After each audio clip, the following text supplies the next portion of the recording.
How to use green screen chroma key in Reelshot if available. Unlock incredible visual effects with green screen or chroma key in Reelshot.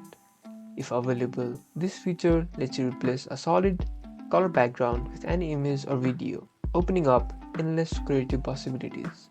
This guide shows you how. First, import your desired background video or image into the main timeline track in Reelshot. Next, import your green screen footage as an overlay layer above the background. Ensure your green screen footage has a clear, even green or blue background. Since this feature is only available in Reelshot Pro, please follow the rest of the steps yourself. Select the green layer on the timeline.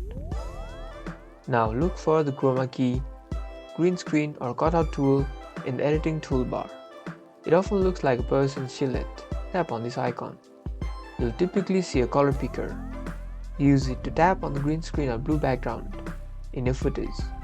Reelshot will attempt to remove that color.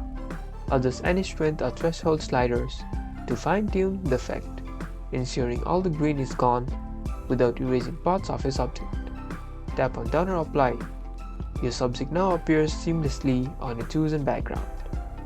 You've successfully used green screen chroma key in Reelshot, creating stunning visual effects. Like and subscribe for more Reelshot advanced editing tips.